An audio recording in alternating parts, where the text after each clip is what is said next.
OBC नेते लक्ष्मण हाके यांचं शिष्टमंडळ भुजबळांच्या निवासस्थानी दाखल झालंय। थोड्याच वेळात हे शिष्टमंडळ मुख्यमंत्री शिंदे आणि उपमुख्यमंत्री देवेंद्र फडणवीस यांच्याशी चर्चा करणार आहे। छगन भुजबळ आणि प्रकाश शेंडके यांच्या नेतृत्वाखाली शिष्टमंडळ चर्चा करेल। सरकारचं शिष्टमंडळ वडीगोद्रीमध्ये दाखल झालं तेव्हा हाकेंच्या कार्यकर्त्यांनी जोरदार घोषणाबाजी केली। या घोषणाबाजीत मुख्यमंत्र्यांनी उपोषणस्थळी यावं अशी मागणी कार्यकर्त्यांनी केली। गिरीश महाजन यांनी उपोषणस्थळावरून मुख्यमंत्र्यांना फोन केला। हाके आणि मुख्यमंत्री शिंदे यांच्यात दूरध्वनीवर चर्चा झाली। त्यानंतर हाकेंचं शिष्टमंडळ मुख्यमंत्री आणि उपमुख्यमंत्र्यांसोबत बैठक करणार असल्याचं ठरलं।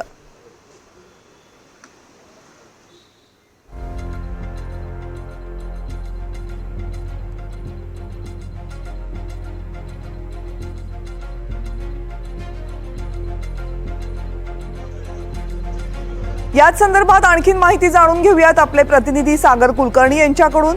सागर, अखेर कुठेतरी ब्रेक थ्रू सापडल्याचं दिसतंय। गेल्या 7 ते 8 दिवसांपासून सुरू असलेलं हे उपोषण थांबण्याची आता चिन्ह दिसतायत या भेटीनंतर।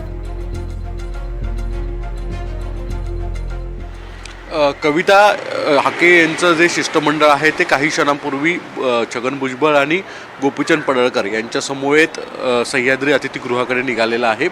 तिथे मुख्यमंत्री एकनाथ शिंदे तसंच उपमुख्यमंत्री देवेंद्र फडणवीस यांची भेट घेतली जाईल। प्रामुख्याने यावेळेस इतर ओबीसी नेते सुद्धा असणार आहेत की जे इतर पक्षाचे प्रतिनिधित्व करतात, सत्ताधारी बाकाचं आणि विरोधी बाकांवरचं। या सगळ्या शिष्टमंडळांची एकच भूमिका आहे।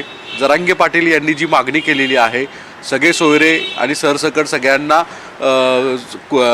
ओबीसीतून आरक्षण मिळावं, या प्रमुख मागण्यालाच विरोध असणार आहे या पूर्ण शिष्टमंडळाचा।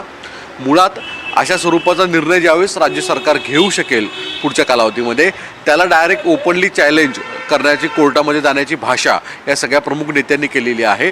आजच्या शिष्टमंडळाचा सूर देखील आत्ता आपण काही वेळांपूर्वी काही तिथल्या सदस्यांशी बोललो त्यावेळेस त्यांनी मुख्यमंत्र्यांबरोबर हीच भूमिका मांडणार असल्याचं सांगितलेलं आहे की थेट सगळे सोयऱ्यांना सर्टिफिकेट देणं, तसंच ओबीसीचं मधून कुणबी सर्टिफिकेट देणं सगळ्या मराठा समाजाला, याला विरोध आहे आणि याबाबत शासनाने निर्णय घ्यायचा आहे। शासनाने तशा स्वरूपाचं ठोस आश्वासन द्यायचं आहे। आत्ताच्या बैठकीमध्ये याबाबत जर ठोस आश्वासन मिळालं तर मात्र पुढे ओबीसीचं आत्ता जे काही सगळे हे नेते आहेत ते एकत्रित प्रसारमाध्यमांसमोर भूमिका मांडतील। तसंच राज्य सरकारचं प्रतिनिधित्व म्हणून कदाचित राज्यामधील कॅबिनेट मंत्री एखादे आहेत ते किंवा मुख्यमंत्री उपमुख्यमंत्री हे देखील भूमिका स्पष्ट करतील असं सांगितलं जातं। पण मुद्दा पेच प्रसंगाचा उपस्थित झालेला आहे। एका बाजूला मराठा समाजाचं प्रतिनिधित्व करणारे जरांगे खुल्या पद्धतीने, उघड पद्धतीने हाकेंच्या विरोधात भूमिका घेत आहेत। हाके जरांगेंच्या विरोधात भूमिका घेत आहेत। यामुळे महाराष्ट्रामध्ये मराठा विरुद्ध ओबीसी असं थेट पोलरायझेशन परत एकदा होताना दिसते। महाराष्ट्रामध्ये आत्ता नुकत्याच लोकसभेच्या निवडणुकीत मतांमध्ये हे परिवर्तन झालं होतं। आता महाराष्ट्राच्या राजकीय नेत्यांसमोर सगळ्यात मोठा पेच प्रसंग असणार आहे की 1 महिन्याचा दिलेला अल्टिमेटम, त्यामध्ये करायची वयाची कारवाई आणि मुळात जर कायदेशीर बाबी जरी किती केल्या असल्या तरी याच्याबाबत कुठला ना कुठला तरी एक समाज कोर्टामध्ये जाणार आहे आणि भूमिका त्याला विरोध करणार आहे। यामुळे न्यायालयीन प्रक्रिया, राज्य सरकार आणि राजकीय प्रतिनिधी या सगळ्या पेच प्रसंगामध्ये आता महाराष्ट्र अडकून पडल्याचं दिसून येत आहे। कविता, धन्यवाद सागर, तुम्ही दिलेल्या सगळ्या सविस्तर माहितीबद्दल।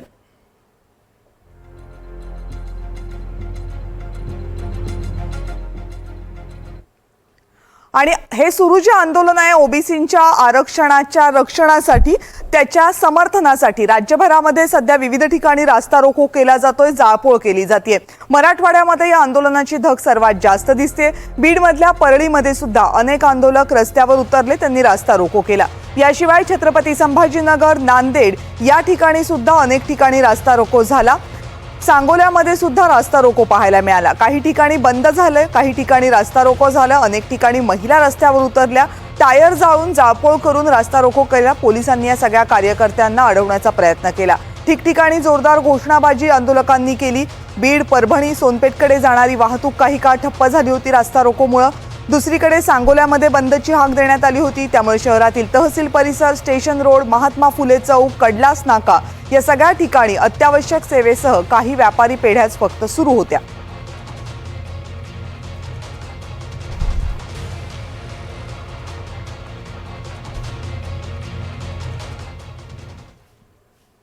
आणि मनोज जरांगे यांच्या अंतरवाली सराटीमधून सध्या ओबीसी आंदोलनासाठी प्रचंड मोठा पाठिंबा मिळतोय।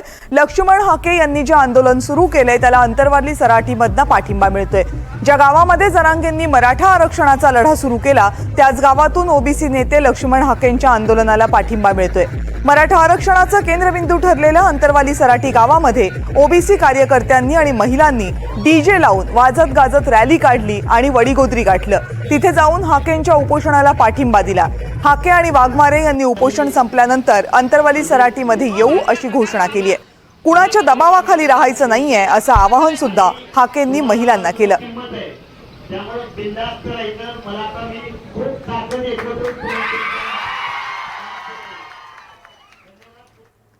आणि हे सगळं सुरू असताना सरकार दोन समाजांमध्ये भांडण लावण्याचा प्रयत्न करतंय, तेढ निर्माण करण्याचा प्रयत्न करतंय असा आरोप केलाय राज्याचे विरोधी पक्षनेते विजय वडेट्टीवार यांनी। सरकारनं ओबीसींच्या आंदोलनाकडे दुर्लक्ष केल्याचं सुद्धा वडेट्टीवार यांनी म्हटलं। शासनाची जबाबदारी आहे की सर्व आंदोलकांच्या मागण्या समजून घेणं, त्यांना भेट देणं आणि विशेष करून महाराष्ट्रामध्ये जो 60% ओबीसी आहे आणि हा 55-60% असलेल्या ओबीसीच्या मागण्यासाठी, त्यांच्या हक्कासाठी उपोषणकर्त्यांकडे ढुंकूनही न बघणं म्हणजेच हा महाराष्ट्रातील समस्त ओबीसीचा अपमान आम्ही समजतो। तर असं आहे की कायद्यांच्या चौकटीत बसेल ते सर्व करण्याची आवश्यकता आहे, परंतु मताच्या लाचारीसाठी सरकारची कुठेही संविधानिक रित्या ते आरक्षण कसं टिकेल आणि ते टिकावं यासाठी कुठलेच प्रयत्न नाही। मताच्या लाचारीसाठी आलं त्याला आश्वासन देणं आणि वेळ मारून नेणं एवढाच धंदा सरकारने केलेला आहे। त्याच्या पलीकडं आज जे परिस्थिती निर्माण झाली या दोनही समाजामध्ये आपसात भांडण लावण्याचं पाप महायुती सरकारने केलेलं आहे। आणि चर्चेतून या सगळ्या संदर्भात निश्चितपणे मार्ग निघेल। सरकार तुमच्या मागण्यांवर ठाम आहे, तुमच्या मागण्यांशी कटिबद्ध आहे, त्या लवकर पूर्ण केल्या जातील असं आश्वासन गोपीचंद पडळकर यांनी उपोषणकर्त्यांना दिलं, आंदोलनकर्त्यांना दिलं। गोपीचंद पडळकर यांनी लक्ष्मण हाके यांची ही भेट घेतली आणि त्यानंतर सरकारला जे भेटण्यासाठी शिष्टमंडळ जाणार आहे त्यामध्ये सुद्धा गोपीचंद पडळकर यांचा समावेश आहे। आम्ही तुमच्या बाजूला ठामपणे उभे आहोत।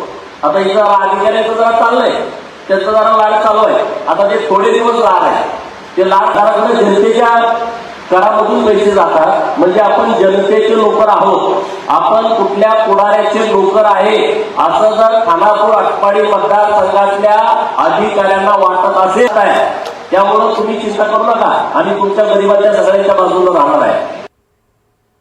आणि मनोज जरांगे पाटील यांनी मराठा आरक्षणासाठी आंदोलन सुरू केल्यानंतर कुणबी नोंदी ज्या मराठ्यांच्या आहेत त्यांना कुणबी प्रमाणपत्र देण्याचा कार्यक्रम राज्यामध्ये सुरू झाला।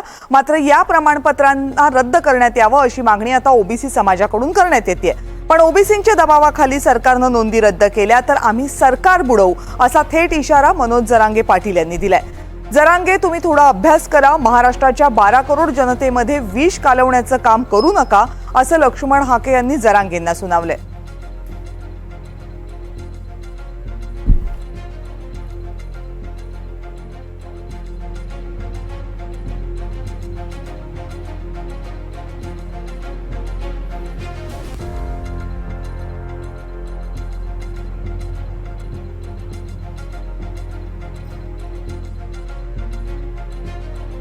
तुमच्यावर आम्ही विश्वास ठेवला, लक्षात ठेवा। हा, पुन्हा एकदा मराठ्यांनी, मी मराठ्याला सांगितलंय, शंभूराजे देसाई साहेब मध्ये पडले, मुख्यमंत्र्यांनी शिंदे साहेबांवरती आणि फडणवीस साहेबांवरती विश्वास पुन्हा ठेवायचा। तुम्ही अन्याय होऊ देणार का नाही आमच्या ध्यानात आलंय, आमच्या ध्यानात आलंय पक्क।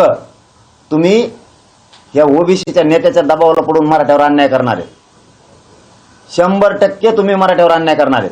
कारण तुमच्या सगळ्या सोयऱ्याच्या व्याख्या बदलायला लागल्यात। तुम्ही हैदराबादचं गॅजेट असून लावत नाही का बरं? फडणवीस साहेब तुम्ही सांगत नाहीत आणि शिंदे साहेब तुम्ही सुद्धा की मराठ्यांचं ज्या नोंदी सापडल्यात हे आरक्षण आम्ही देणार। तुम्ही का ठासून सांगत नाहीत हैदराबादचं गॅजेट हे 200-150 वर्षापूर्वीच ते लागू करणार आम्ही का सांगत नाहीत? सातारा संस्थांचं गॅजेट पश्चिम महाराष्ट्र पुरा त्याच्यात बसतोय। बॉम्बे गव्हर्नमेंटचं गॅजेट का सांगत नाहीत तुम्ही? लावणार आम्ही ते, दुसऱ्या दिवशी सकाळी जातीवाद बंद होईल. तुमच्यावर आम्ही विश्वास ठेवला, लक्षात ठेवा. हा, पुन्हा एकदा मराठ्यांनी, मी मराठ्याला सांगितलंय, शंभूराजे देसाई साहेब मध्ये पडलेत. मुख्यमंत्र्यांनी शिंदे साहेबांवरती आणि फडणवीस साहेबांवरती विश्वास पुन्हा ठेवायचा. तुम्ही अन्याय होऊ देणार का नाही आमच्या ध्यानात आलंय. आमच्या ध्यानात आलंय पक्क. तुम्ही या ओबीसीच्या नेत्याच्या दबावाला पडून मराठ्यावर अन्याय करणार आहे. 100% तुम्ही मराठ्यावर अन्याय करणार आहे. कारण तुमच्या सगळ्या सोयऱ्याच्या व्याख्या बदलायला लागल्यात. तुम्ही हैदराबादचं गॅजेट असून लावत नाही का बरं फडणवीस साहेब तुम्ही सांगत नाहीत, आणि शिंदे साहेब तुम्ही सुद्धा, की मराठ्यांचं ज्या नोंदी सापडल्यात हे आरक्षण आम्ही देणार.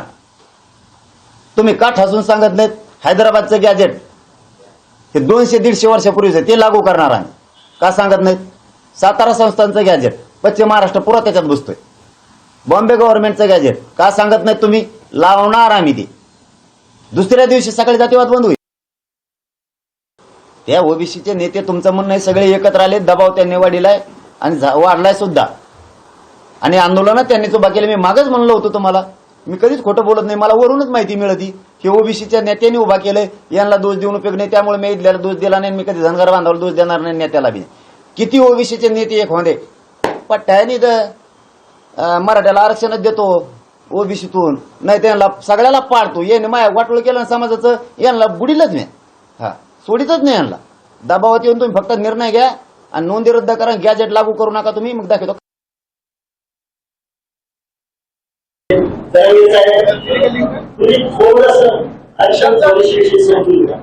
मंडल आयोग सदस्य आलेला नाही. मंडल आयोग सजासजी आलेला नाही. मंडल आयोग, परत एकदा सांगतोय, जबाबदारीने सांगतोय, या देशामध्ये ओबीसींना आरक्षण, ओबीसी बांधव आहेत सगळे, तुम्ही सुद्धा कान खोलून ऐका. ओबीसींना आरक्षण मिळावं म्हणून 340व कलम बाबासाहेबांनी लिहिलं, 341, 42 एसटी आणि एससीला लिहिलं. त्या 340 कलमामध्ये डॉक्टर बाबासाहेबांनी ओबीसीच्या आरक्षणाचा आग्रह धरला. पण इथल्या व्यवस्थेनं ओबीसींना आरक्षण देण्यासाठी ज्यावेळी मोरारजी देसाई सरकार आलं 78-79च्या दरम्यान, त्यावेळी मंडल आयोग निर्माण झाला.